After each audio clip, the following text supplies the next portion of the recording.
The Warsaw Uprising began on the 1st of August, 1944. 0 hour, or W hour as they called it, was supposed to be at 5 o'clock. But the first outbreak of shooting began earlier in the day at Żoliborz, the northern suburb of Warsaw. That encounter, which began at 1:30 p.m., was the first skirmish of the Warsaw Uprising. As the saying goes, much has been written. Was it a good idea? Was it launched at the right time? Were there other opportunities? You may well ask. The fact remains that it did take place, and the people who took part in it were brave and beautiful. In the annals of uprisings against tyrannical rule, the Warsaw Uprising is unsurpassed. For 63 days, the Poles waited for the Russians to come across the river from the east and aid them in their rebellion against the Nazis. This did not happen. History has told us why. The Russians were quite happy to watch the Poles be destroyed by the Germans, rather than for the Poles to be free after World War II. There is no doubt about this.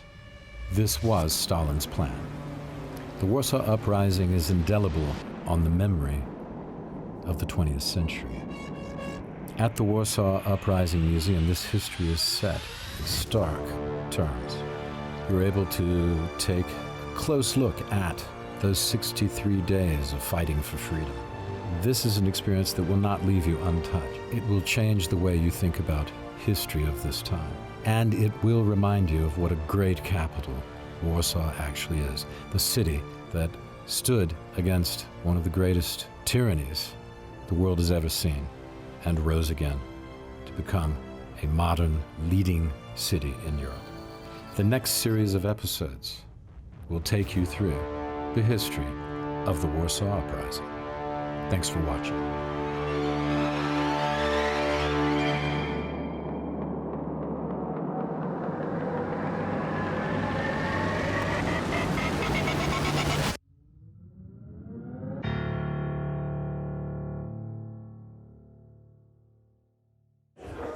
Hello everybody, and welcome back to the Warsaw Uprising Museum, where I'm here with Ola, Duda, and we are talking we're taking on a tour of the museum here. And we're going to stop right here because now is the time, I think, to talk about the outburst of the Rising, yes, which happened on August the 1st, 1944. We need to remember that this was the 5th year of World War II for us, yes. We were already fed up with German and Soviet occupations, respectively, and we wanted to expel Germans from our beloved city, yes. That's why it all started. It started at 5 p.m. On August the 1st. That's why every August the 1st, 5 p.m., we stop for a minute of silence to commemorate the heroes. So how does that work? At 5 p.m. every 1st of August, the sirens what on. happens? What happens? The sirens on. A siren. What does it sound like? Well, we can maybe hear later. Yeah. And there are all passersby stop in the streets, all cars stop. Everybody stops. Cars stop. Yes. People stop and to pay tribute to those who perished in this unusual event, yes. Although for us this tradition of insurrections and uprisings is very present, yes, all through our history. Yeah, but ever since the late 18th century, you had several uprisings. We struggled to get back on the map of Europe. Yeah, being partitioned by the Russians, the Prussians, and the Austrians. Yeah, that's it. That's why when you look at the past 200 years of Polish history, it appears that Polish people have a free state only for 50 years. For 150 years, we were either in the times of World War I, World War II, times of communism, or times of partitions. When all through the years of the 19th century, there was no Poland on the map of Europe, yes. That's why it's so passionate to discover the phenomenon of Polishness, that so many generations of Polish people prevailed because they would bring up their children in this phenomenon of those three values, which are God, fatherland, and honor. Yeah, I think it's interesting that You said 50 years, and I think it's worth saying that we write on that 50 years because the 30 years after the restoration of independence in 1989, right. because we restored sovereignty as late as in 1989. 1989, and people don't understand that you had a lot of people here telling you what to do for a long time. But you did have a brief period and a very vibrant, incredibly energetic period of the 20s and 30s in Poland. Yeah, exactly. It was a just huge in artistic between movement. the wars. Yeah, yes. what's that? It's called secession, is that right? Międzywojnie. Międzywojnie time. Yeah. Secession is before. Yeah, of course it is. And, because after 123 years, we got back onto the map of Europe, yes? That's why we were so happy that finally we have our country, yes? We may decide on our fate. And eventually, after 20 years, we were invaded again, yes, and World War II started. What are we seeing here? Well, please pay attention to these boys, which belong to one of the units of the Warsaw Rising Insurgent forces.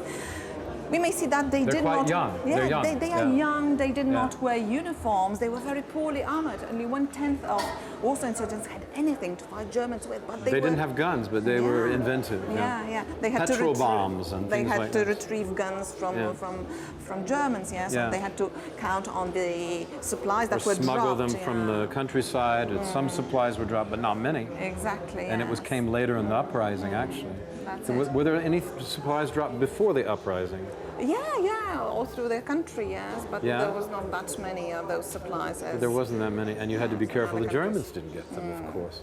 There's so many stories about this. Of course, the great book by Norman Davies about the uprising, not the only one, but it's a great book that really goes into detail. Very informative. Describing the different cadres and the different movements between the Polish government in exile, the AK, the Army Krajowa, or the Home Army. Home Army, and here. And of course, the situation was very complicated. We need to remember that just a week before the start of the rising, Joseph Stalin imposes his own government onto Poland. Yes, so we had two governments operating: the legitimate government in London, yes, which operated all through the years of World War II, and the brand new government composed solely of communists, which started to be the legitimate government for Poland right after the end of the rising, yes. So we need to stress. There's a brief moment of hope for those 2 months. And then squashed.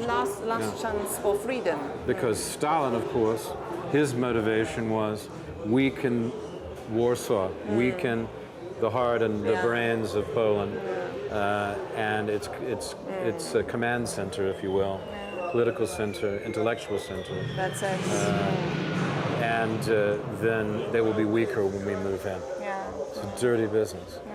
Unfortunately. Stay with us. More with Poland Daily Travel at the Warsaw Uprising Museum.